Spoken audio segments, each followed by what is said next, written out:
Tergerak,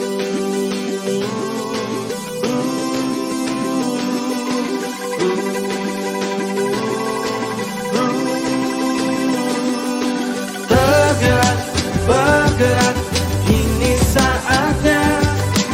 Tergerak, bergerak, ayo semua. Tergerak, bergerak, ini saatnya. Tergerak, bergerak, guru semua. Tergerak, bergerak, menggerakkan.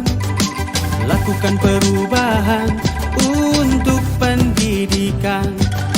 Berjuang. Assalamualaikum warahmatullahi wabarakatuh. Perkenalkan, nama saya Irmawati SPD, calon guru penggerak Angkatan 9 Kota Binjai. Pada kesempatan kali ini, saya akan melakukan kegiatan wawancara dengan mewawancarai kepala sekolah dalam menunaikan tugas demonstrasi kontekstual modul 3.1 terkait tentang pengambilan keputusan berbasis nilai-nilai kebajikan sebagai pemimpin. Selamat menyaksikan. Warahmatullahi wabarakatuh, Pak. Waalaikumsalam warahmatullahi wabarakatuh. Selamat pagi, Pak. Selamat pagi.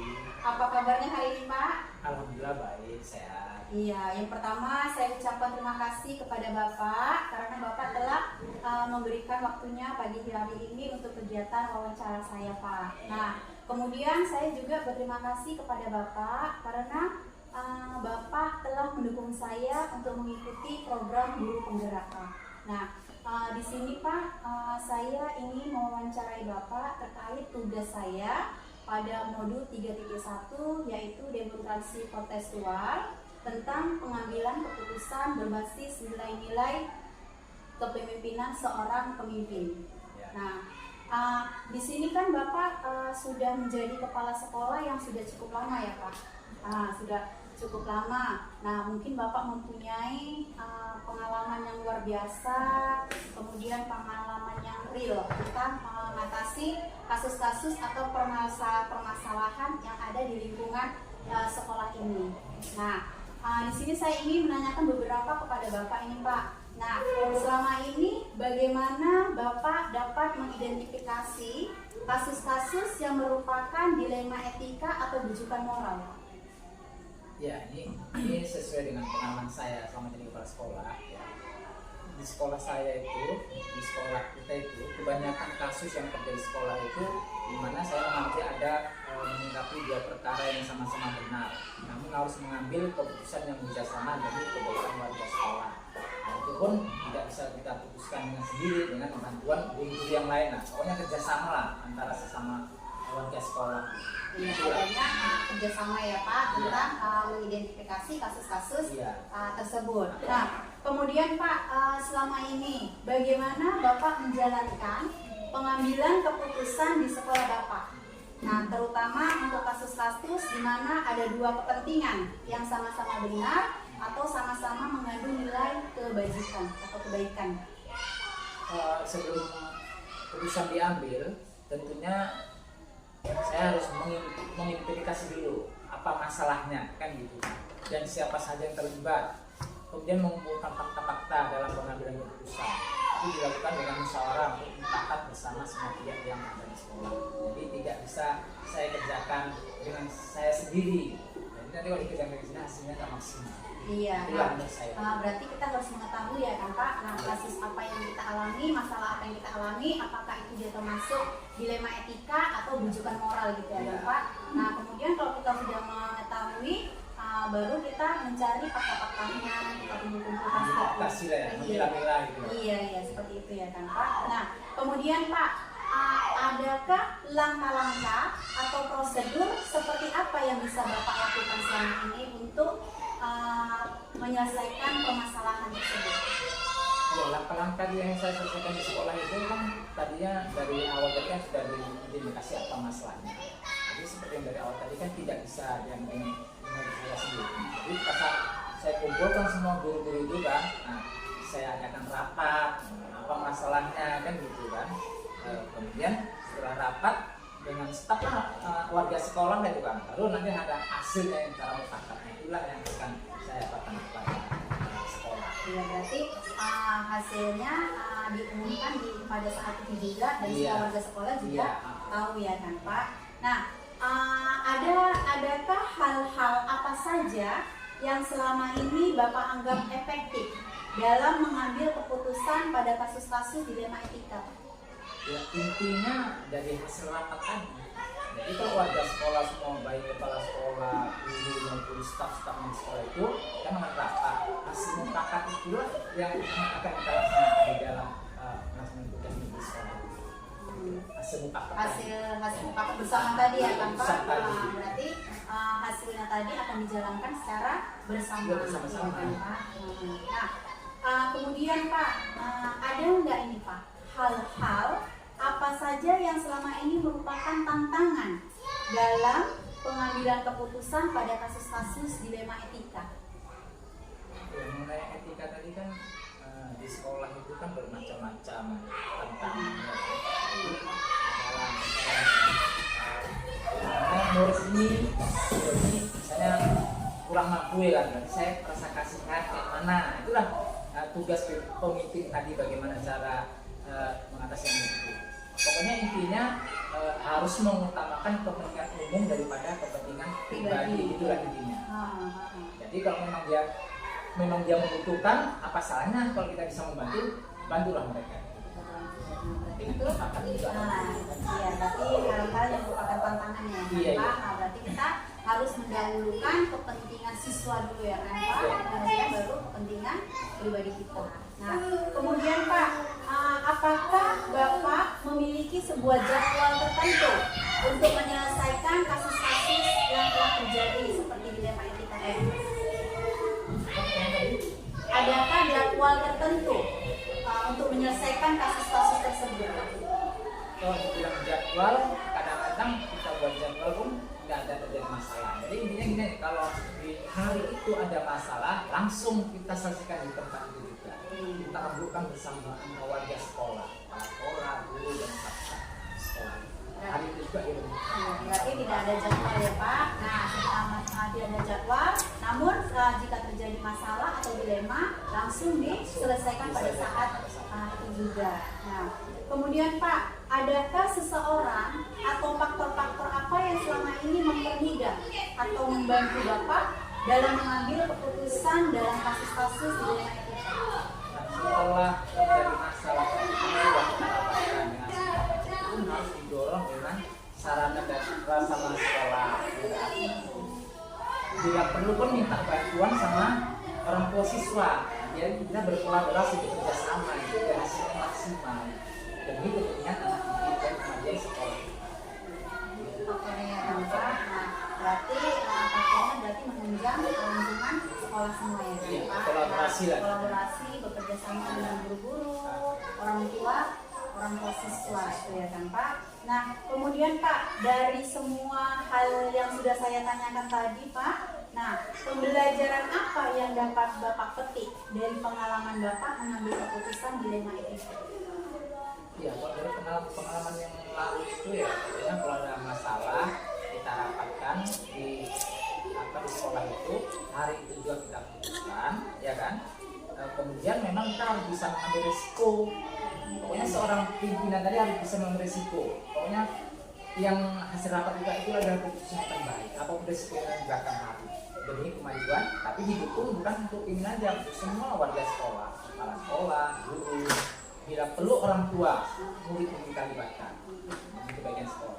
Berarti intinya kita harus bermusyawarah ya Pak. Iya, bermusyawarah, berkolaborasi, nah dengan semua yang pihak-pihak yang terlibat ya Pak. Iya, nah, misalnya seperti guru, orang tua siswa, ya kan Pak. Baik Bapak, terima kasih Pak atas pengalaman yang telah Bapak berikan kepada saya. Nah, sangat luar biasa sekali. Dari sini saya dapat belajar dari Bapak bagaimana nanti saya bisa menyelesaikan kasus-kasus dilema etika ataupun rujukan moral. Yang mana sudah kita ketahui Pak bahwa dilema etika itu yaitu benar lawan benar, sedangkan rujukan moral yaitu benar lawan salah. Nah, sekali lagi saya ucapkan terima kasih kepada Bapak atas waktu yang telah Bapak berikan. Nah, saya akhiri, wabillahi taufiq wal hidayah. Wassalamualaikum warahmatullahi wabarakatuh.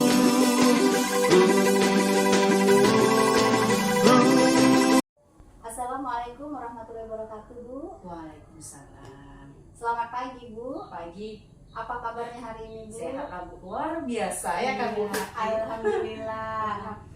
Perkenalkan, Bu, nama saya Irmawati SPD. Saya berasal dari SD Negeri 028304. Saya CGP Angkatan 9 Kota Binjai, Bu.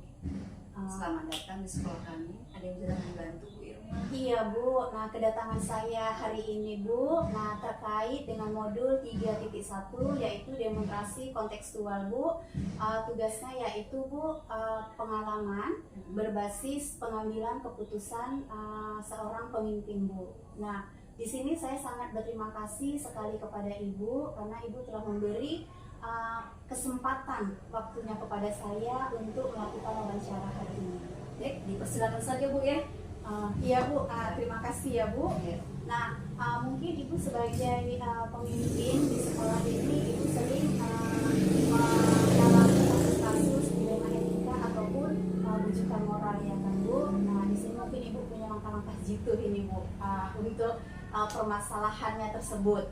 Nah, kemudian saya juga di sini ingin belajar langsung kepada Ibu bagaimana cara menangani kasus-kasus permasalahan tersebut. Nah, pertanyaannya ya, Bu, kita mulai ya, Bu. Nah, selama ini bagaimana Ibu mengidentifikasi kasus-kasus yang merupakan dilema etika ataupun rujukan moral? Oke, sebelum saya jawab pertanyaan Ibu, kita berbagi praktik baik ya. Jadi, saya hanya berbagi praktik baik, bukan belajar ke saya, tapi praktik baik yang kami lakukan di sekolah kita bagi bersama di forum wawancara ini gitu ya. Tadi terkait pertanyaan Ibu yang pertama mengidentifikasi ya. Jadi dilema etika ini kan benar versus benar. Iya. Ya, kemudian rujukan moral ini benar versus salah yang akhirnya nanti ada tindakan di akhir. Iya, gitu ya. Jadi cara saya mengidentifikasi itu yang pertama kita coaching dulu oknum atau pelakunya. Setelah itu kita identifikasi kembali dengan mencari rumusan masalahnya gitu. Setelah kita dapat rumusan masalah atau akar masalah, baru kita kembangkan itu ke coaching kembali. Apakah itu ke pribadi ataukah ke organisasi. Kalau dia lebih dari 2-3 orang biasanya kami rapat.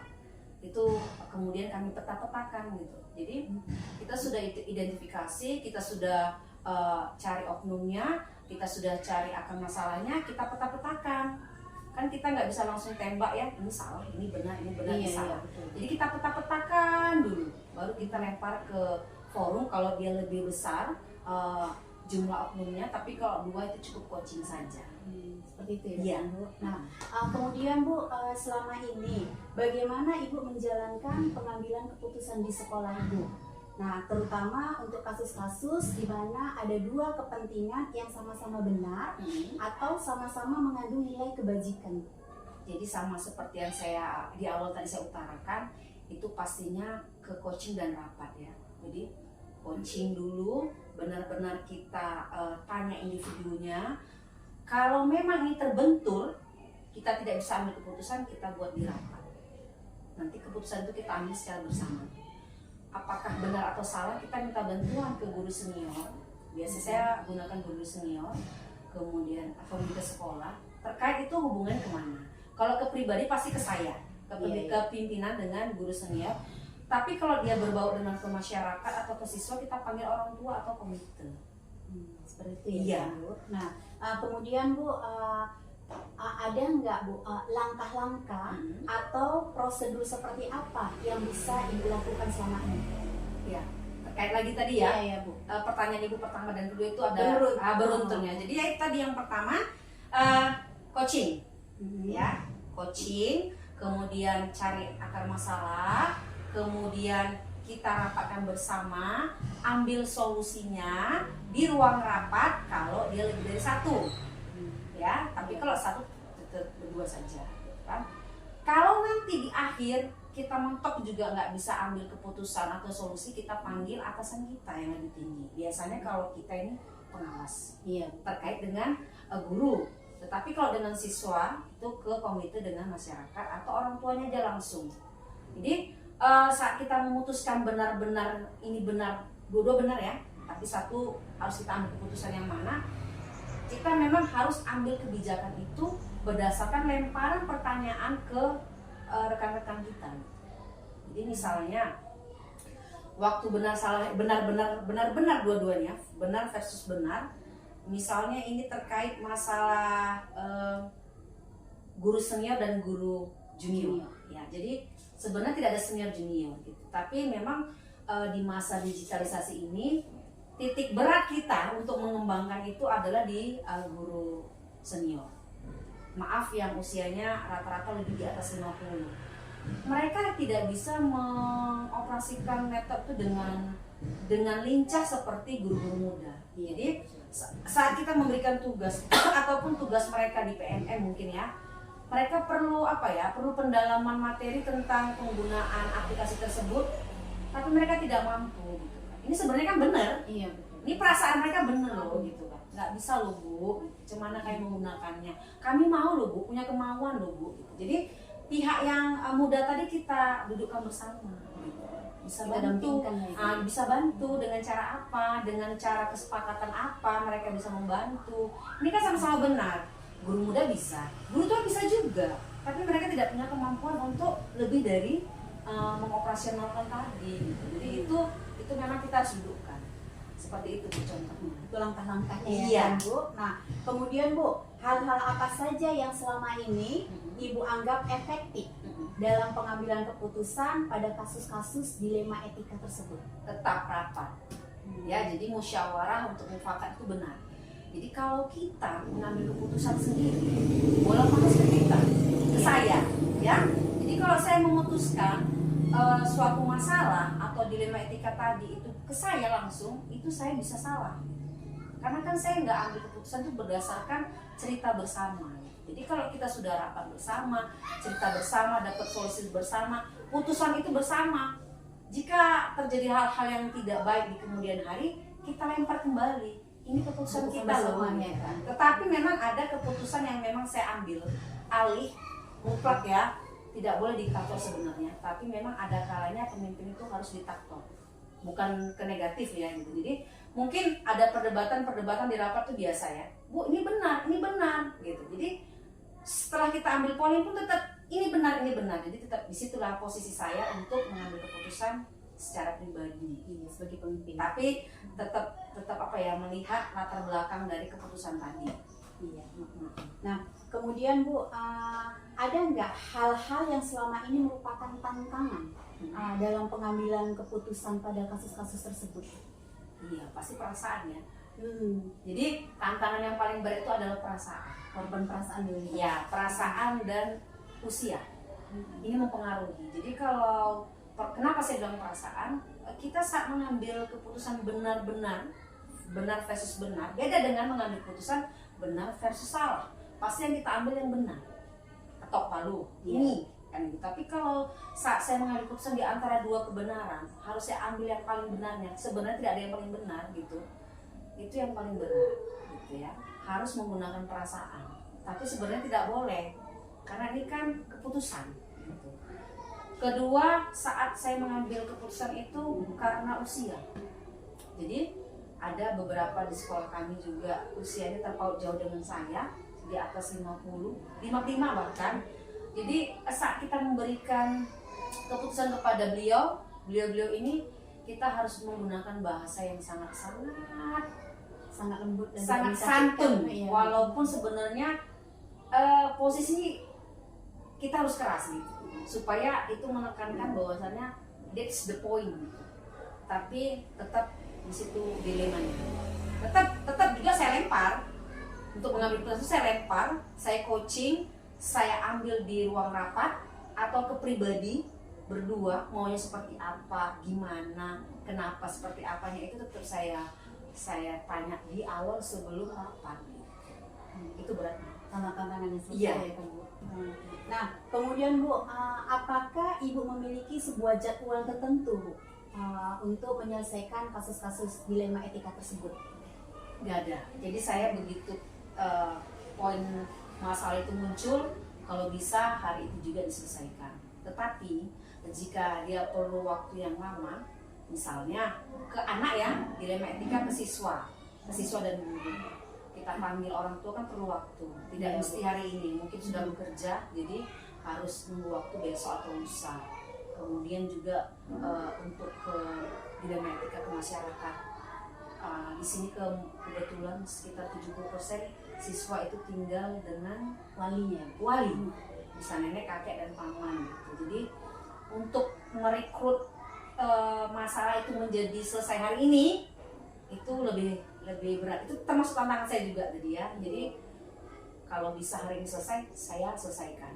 Tidak perlu jadwal, tapi dikondisikan, situasikan dengan waktu, masalah itu bisa kita selesaikan. Seperti itu Bersama-sama ya. Iya. Nah, kemudian Bu, adakah seseorang atau faktor-faktor apa yang selama ini mempermudah atau membantu Ibu dalam mengambil keputusan dalam kasus-kasus dilema etika tersebut? Yang pasti keterbukaan ya. Keterbukaan, kejujuran itu yang paling mempengaruhi. Kedua, yang membantu itu pasti atasan kita. Jadi kalau kita mentok tidak bisa menyimpulkan suatu masalah atau mengambil solusi dari dilema etika tadi ataupun benar versus salah tadi, kita ke atasan kita. Kalau saya pasti ke pengawas dulu, baru kemudian ke dinas pendidikan. Tapi insya Allah di sekolah kami belum pernah sampai ke dinas pendidikan masalah tadi. Cukup ke pengawas, kemudian guru senior juga cukup membantu. Tidak tertutup juga untuk guru junior. Guru junior juga banyak membantu, terutama masalah dilema etika yang berbau dengan digitalisasi. Jadi cukup membantu lah, kerjasama itu paling penting.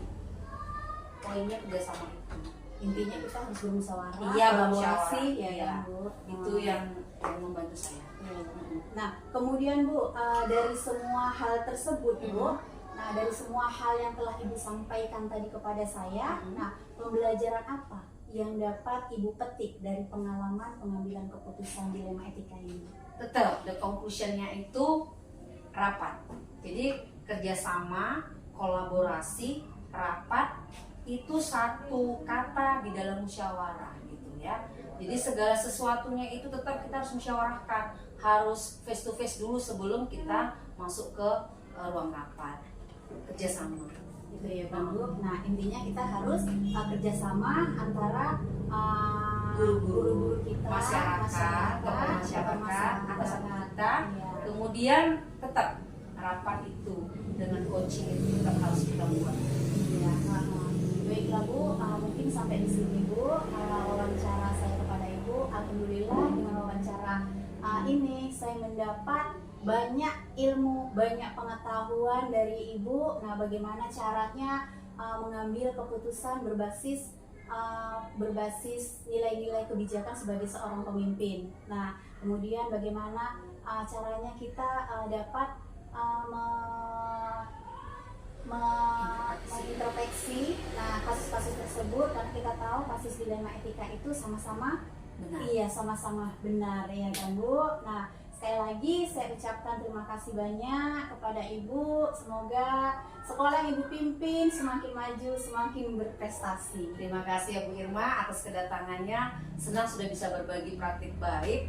Walaupun ini belum semua ya Bu ya. Iya, Bu. Bisa nanti datang lagi ke sekolah kami Iya, untuk insya Allah, berbagi Bu. praktik baik dari CGP ini Bu ya. Iya, pasti Bu. Iya, terima kasih. Assalamualaikum warahmatullahi wabarakatuh. Waalaikumsalam warahmatullahi wabarakatuh. Terima kasih Bu.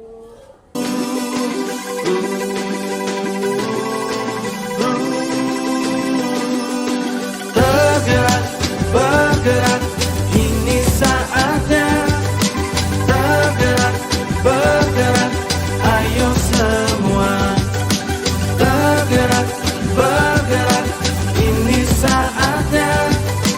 Tergerak, bergerak, guru semua. Tergerak, bergerak, menggerak.